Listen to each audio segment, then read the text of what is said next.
इस श्लोक में बताया जा रहा है कि गुरु की कृपा से तथा ज्ञान एवं विराग के जागृत होने से भगवान के प्रति आसक्ति में स्थिर हो जाने पर जीवात्मा जो शरीर के अंतस्थल में स्थित तथा पांच तत्वों से आच्छादित है, अपने भौतिक परिवेश को उसी प्रकार जला देता है जिस प्रकार काष्ठ से उत्पन्न अग्नि काष्ठ को ही भस्मसात कर देती है। अनेक जन्मों के कर्मों के फलस्वरूप जो अनिष्टकारी तत्व अनर्थ जो हमारे हृदय में जमा पड़े हैं, उनको स्वच्छ करना पड़ेगा। जीवात्मा परमात्मा दोनों ही शरीर के अंदर विद्यमान है। जब से जीव शरीर में आता है और जब तक शरीर में रहता है, तब तक परमात्मा उसके साथ में ही रहता है। जैसा भगवान 15वें अध्याय में बताते हैं, सर्वस्य चाहम हृदय सन्निविष्टो मत्तः स्मृतिर्ज्ञानम मोहनम च वेदैश्च सर्वैरहमेव वेद्यो वेदांत कृत वेद विदैव चाहम। भगवान कहते हैं, मैं सबके हृदय में विद्यमान हूँ और मुझसे ही ज्ञान स्मृति और विस्मृति आती है। सभी वेदों के द्वारा मैं ही जाना जाता हूँ और सभी वेदों की रचना करने वाला भी मैं ही हूँ और सभी वेदों को जानने वाला भी मैं ही हूँ। अब भगवान को हम कैसे समझ सकते हैं, कैसे जान सकते हैं, इस विषय में भगवान स्वयं अपने मुखारविंद से कहते हैं, ईश्वर सर्वभूतानां हृदय अर्जुन तिष्ठत् भ्रामयान सर्वभूतानि यंत्रारूढ़ानि माया। ईश्वर सबके हृदय में विद्यमान है और जैसे यंत्र में आरूढ़ किसी व्यक्ति को, जैसे आप किसी फोर व्हीलर में आप मान लीजिए आप ड्राइविंग कर रहे हो और भगवान परमात्मा के रूप में उसमें बैठे हैं, हाँ, ओनर के रूप में, और उसके इशारे से आप गाड़ी चला रहे हैं। ऐसे ही परमात्मा सबके हृदय में है और इस यंत्र रूपी शरीर को अपनी माया से घुमा रहे हैं चारों तरफ। ये समझने की बात है। हम ये अनुभव करते हैं, यदि जीवात्मा परमात्मा शरीर के अंदर नहीं होते तो हमारे सारे क्रियाकलाप बंद हो जाते, हमारी सारी इंद्रियां निष्क्रिय हो जाती, न हम देख सकते, न सुन सकते, न सूंघ सकते, न बोल सकते, न चल सकते, न फिर सकते, न श्वसन ले सकते, न हमारे शरीर के अंदर की क्रियाएं होती, सब ठप हो जाता है। जब तक जीव शरीर के अंदर है, परमात्मा शरीर के अंदर है, तभी तक ये सब चल रहा है। और यहाँ पर इस श्लोक में बताया जा रहा है कि जैसे अग्नि काष्ठ के अंदर होती है, किंतु उस अग्नि को प्रकट करने की विधि है। जब एक काष्ठ को दूसरे काष्ठ से रगड़ा जाता है, घर्षण किया जाता है, तब उसमें से अग्नि प्रकट होती है। अग्नि विद्यमान है उसमें, किंतु वही अग्नि जब उसमें से प्रकट होती है तो उस अग्नि को जला करके राख कर देती है। तो इसी प्रकार गुरु के आश्रय में रह कर के हम गुरु के बताए गए निर्देश के अनुसार यदि हम भगवान की भक्ति करते हैं और अपने अंदर वैराग्य उत्पन्न करते हैं, जितनी प्रगाढ़ है आपकी भक्ति होगी उतनी ही संसार से विरक्ति होगी। और संसार से विरक्ति का ही मतलब है कि आप अंतःकरण में भगवान का अनुभव कर सके। सततम कीर्तयन्तो माम यतन्त तस्य दृढ़वता नमस्यन्त नमस्यन्त माम भक्त्या नित्य युक्ता उपासते सततम कीर्तयन्तो माम। इसकी विधि है कि 24 घंटे चलते फिरते सोते जागते उठते बैठते जो भी आप संसारिक कार्य कर रहे हैं, भगवान के निमित्त उन कार्यों को करिए और भगवान का स्मरण करते हुए करिए। हाँ, भगवान का स्मरण आप करेंगे, वो सारे कार्य जो आप करते हैं वो सब दिव्य हो जाते हैं। तो इस प्रकार करने से अंतःकरण में जो अनर्थ छुपे हुए हैं वो सब नष्ट हो जाएंगे।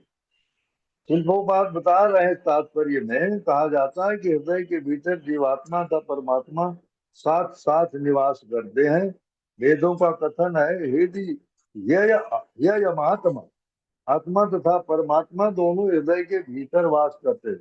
जैसा कि हमने अभी बताया आपको, भगवान गीता में कहते हैं मैं सबके हृदय में विराजमान हूँ।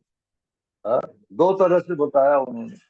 इस भौतिक शरीर रूपी यंत्र को मैं ही चला रहा हूँ। हाँ, मेरी मेरे निर्देशन से ये चल रही है। जिधर हम चाहेंगे उधर इसको चलाएंगे। और जीव इस शरीर में इसलिए डाला गया है क्योंकि इसने अपराध किया है। अपराध किया है, भगवान के आदेशों का उल्लंघन किया है, इसलिए इसको कर्म फलों को भोगने के लिए शरीर में डाला गया है। और जब तक ये अपने कर्म को परिवर्तित नहीं करेगा, कृष्ण भावना भावित कर्म नहीं करेगा, उसमें संलग्न नहीं होगा, तब तक इसके कर्मों के फल बनते रहेंगे और इन फलों को भोगने के लिए इसको फिर से शरीर में आना पड़ेगा। आज तो भगवान की कृपा से हमें मनुष्य देह मिला है और उच्चतम उच्च कोटि की हमको स्मृति मिली है, बुद्धि मिली है। हम इससे सोच सकते हैं और मनन कर सकते हैं। ये तो मनुष्य शरीर में ही संभव है, अन्य शरीरों में ये चीज नहीं है। तो हमें इस पर विचार करना चाहिए कि हम अपना उद्धार कैसे कर सकते हैं। क्योंकि जो मनुष्य इसी शरीर से अपना उद्धार नहीं कर लेता है, उसे बुद्धिमान नहीं कहा जा सकता। इस अवसर का दुरुपयोग किया, इंद्रिय तृप्ति में समय को बर्बाद किया, तो ये अवसर चूक जाने के बाद उसे फिर 84 लाख योनियों में भ्रमण करना पड़ेगा। और फिर कभी भगवान उसके ऊपर कृपा करेंगे, तब फिर से मनुष्य शरीर मिलेगा। क्योंकि मनुष्य शरीर दुर्लभ शरीर है। हाँ, देवताओं को भी ये दुर्लभ है। देवता लोग भी तरसते हैं इस मनुष्य शरीर को प्राप्त करने के लिए। क्योंकि स्वर्गलोक में जो देवता है उनकी मुक्ति उस शरीर से नहीं होती। उस शरीर से वो भोग कर सकते हैं ऐश्वर्यों का, इंद्रिय तृप्ति कर सकते हैं, किंतु मुक्ति मोक्ष उनको नहीं मिल सकता है।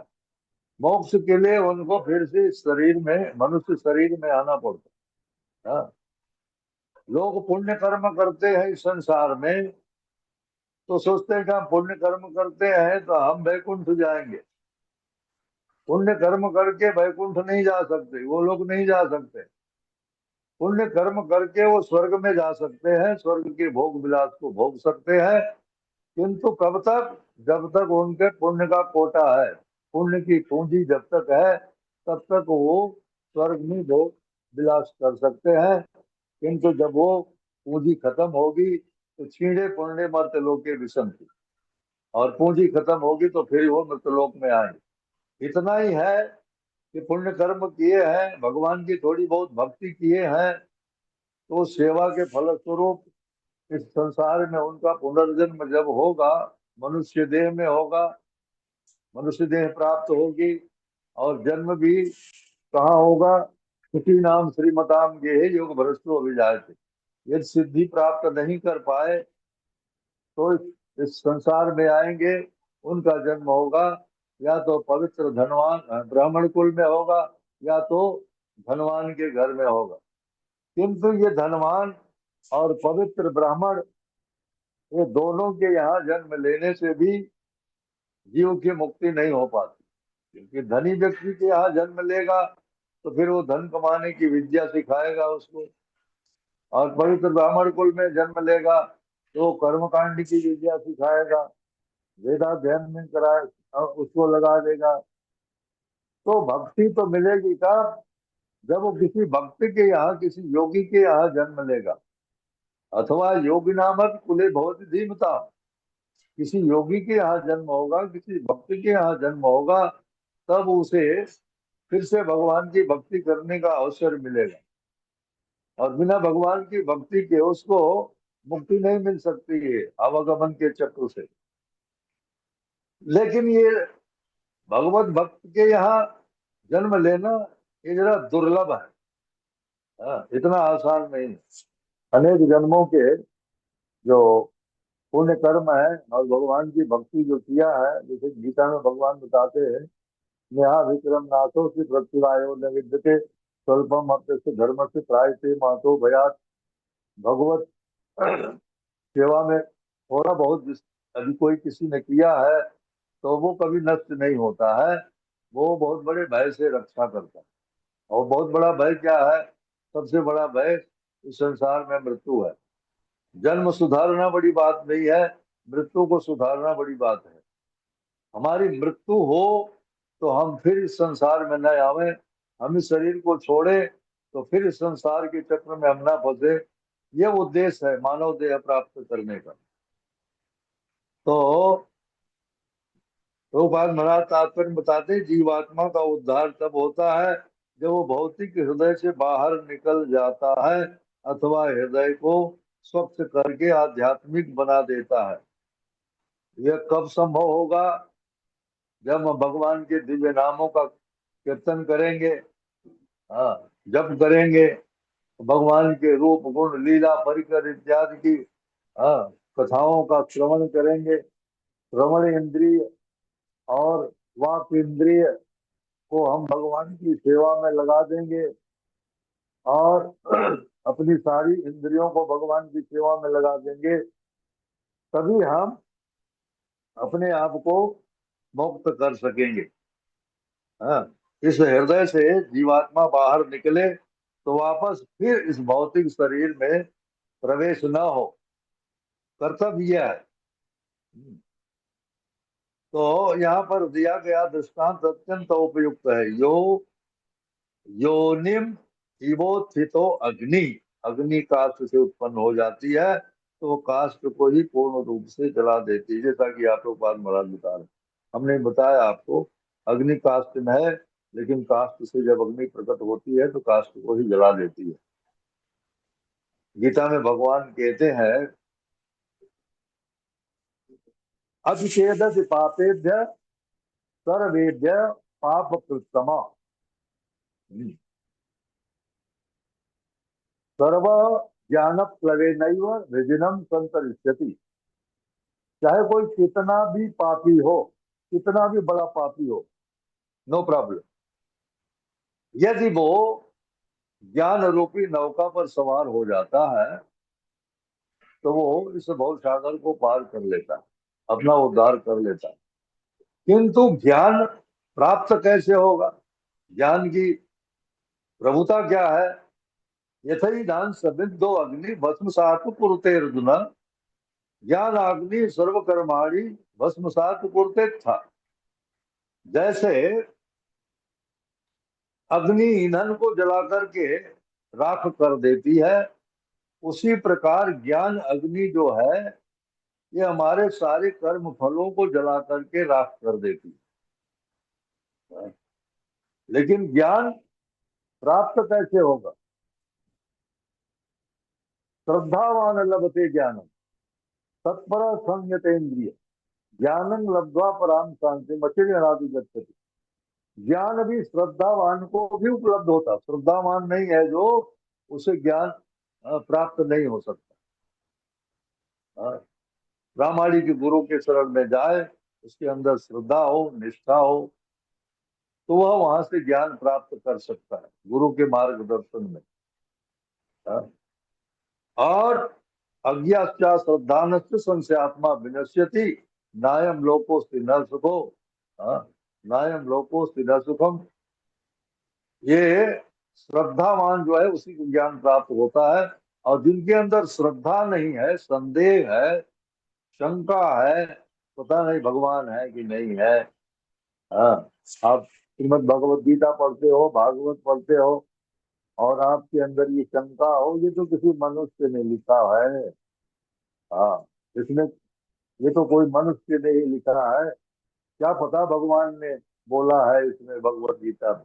तो इस प्रकार का जो संदेह होगा, शंका होगी, तो वो नष्ट हो जाता है। वो फिर आध्यात्मिक उन्नति उसकी नहीं होती है, किसी भी प्रकार से वो भगवत प्राप्ति नहीं कर सकता।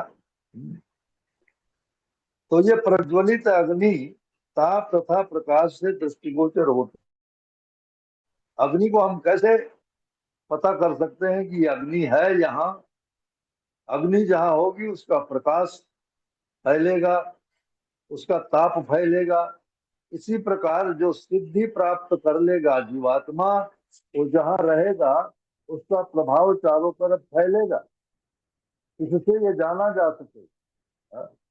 और जिसे सिद्धि प्राप्त हो जाती है उसका स्वरूप कैसा हो जाता है?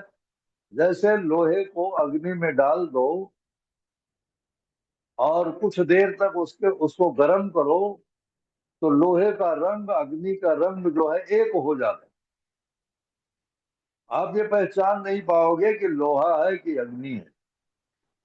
इसी प्रकार जो भगवत भक्ति में दृढ़ता से लगा हुआ है, आचार्यों के द्वारा, गुरु के द्वारा बताए गए निर्देशों का पालन कर रहा है, वो इस प्रकार इतना सिद्ध हो जाएगा कि वो शरीर में रहते हुए भी शरीर का भान उसे नहीं होगा, सिद्ध हो जाएगा वो। तो उसके अंदर से ये जो 5 प्रकार की आसक्तियां हैं, अविद्या, अहंकार आसक्ति, ईर्ष्या तथा भौतिक चेतना, इनसे ये मुक्त हो जाता है। और ये तब तक नहीं मुक्त होगा जब तक इन नियमों का पालन नहीं करेगा। और इस कलयुग के लिए बहुत ही आसान तरीका बताया गया, क्योंकि अन्य अन्य युगों में बहुत कठिन कार्य होते थे। सत्य युग में लोगों की आयु 1 लाख वर्ष होती थी, तो भगवत प्राप्ति के लिए पद्धति थी ध्यान योग। ध्यान योग में हजारों वर्ष लोग भगवान के स्वरूप का ध्यान करते थे। हाँ, तब कहीं जाकर के सफलता मिलती थी। त्रेता युग में 10,000 वर्ष लोगों की आयु। त्रेता युग के लिए भगवत प्राप्ति का साधन बताया गया, बड़े बड़े यज्ञ करना। तो उस युग में बड़े बड़े यज्ञ संपादित करने के लिए शुद्ध ब्राह्मण मिलते थे, शुद्ध यज्ञ की सामग्री मिलती थी, प्रचुर मात्रा में लोगों के पास धन होता था, शुद्ध घी मिलता था, इसलिए वो यज्ञ संपन्न करते थे। और जब शुद्ध ब्राह्मणों के द्वारा वैदिक मंत्रों का उच्चारण होता था, तब वो यज्ञ में सफलता मिलती थी। द्वापर युग में परिचर्या, लोगों की आयु 1000 वर्ष की हो गई। परिचर्या है भगवत प्राप्ति का साधन, उसमें भी कठिनता है। परिचर्या के द्वारा भी भगवत प्राप्ति करना वो कठिन कार्य है, किंतु इस कलयुग में सबसे सरल उपाय बताया गया। क्योंकि श्री सुखदेव गोस्वामी भी महाराज परीक्षित को कहते हैं, कलेर दोष निधि राजन अस्ति एको महान गुण कीर्तनादेव कृष्ण से मुक्त संग परम विजेत। कई कलयुग जो है अवगुणों की खानी है, दोष ही दोष है, इसमें सारे दुर्गुण भरे पड़े हैं, किंतु इसमें एक ही बढ़िया गुण है, अच्छा गुण है, कि इस युग में मात्र भगवान कृष्ण के नाम का कीर्तन करके लोग मुक्त हो सकते हैं। हाँ, बहुत सरल उपाय है। हाँ, बृहद नारदी पुराण में भी कहा है। हाँ, क्या कहा गया है? हरे नाम हरे नाम ही वो केवलम फलो नास्तेव नास्तेव नास्तेव गतिरन्यथा। हाँ, दूसरा कोई गति का उपाय, दूसरा कोई उपाय है नहीं मुक्ति का, सिर्फ हरि हरि का नाम, हरि का नाम, हरि का नाम, 3 बार कहा गया है, हरि का नाम, हरि का नाम, हरि का नाम। नास्तेव नास्तेव नास्तेव, दूसरा कोई उपाय नहीं है, नहीं है, नहीं है। इसलिए सर्वश्रेष्ठ उपाय यही है, हरि का नाम ही सर्वश्रेष्ठ उपाय है। महाप्रभु चैतन्य जी भी कहते हैं, हाँ, इस महामंत्र का उच्चारण करके, हरे कृष्णा, हरे कृष्णा, कृष्णा कृष्णा, हरे हरे, हरे राम, राम राम, हरे हरे। इतना सरल उपाय बताया गया है इस कलयुग में आवागमन के चक्र से मुक्त होने के लिए। फिर भी हम आलसी जीव जो है इसमें रुचि नहीं लेते। भगवान चैतन्य कहते हैं, हाँ, क्या कहते हैं, नाम नाम कार्य बहुधा निज सर्व शक्ति तत्रार्पिता नियमित स्मरणेन काल एतादृशी तव कृपा भगवन् ममापि दुर्दैव बीज जनि नानुराग। हे प्रभु, आप अपने नामों में अपार शक्ति भर दी है। जितनी शक्ति आप में है उससे कहीं ज्यादा शक्ति आपने इसमें भर दिया। और जिसको लेने के लिए कोई नियम पाबंदी नहीं है, आप स्वच्छ है, अस्वच्छ है, हाँ, सो रहे, जाग रहे, चल रहे, फिर रहे, अन्य सारे कार्यों को करते हुए भी आप सर्वावस्था सर्वदा सर्वत्र आप भगवान के नाम का जप कीर्तन कर सकते हैं। किंतु दुर्भाग्य हमारा है, हाँ, इतना बड़ा दुर्भाग्य हमारा है, इन नामों के प्रति हमारी रुचि नहीं हो रही। इतना सरल उपाय बताया गया है, जब तक हम प्रामाणिक गुरु का आश्रय नहीं लेंगे, उसके मार्गदर्शन में हम भक्ति को संपन्न नहीं करेंगे, तब तक आवागमन के चक्र से मुक्त होने की हमारी कोई संभावना नहीं है। इसलिए आप सभी से हमारा निवेदन है, आप लोग इस महामंत्र को अपने जीवन का अंग बना लीजिए और दृढ़ता से, निष्ठा पूर्वक आप इसका जप और कीर्तन कीजिए, और इसी देह से आप आवागमन के चक्र से अपने आप को मुक्त कर लीजिए। भगवान के धाम जाइए, भगवान के पार्षद बन करके भगवान की नित्य सेवा में जुड़ जाइए। हरे कृष्ण।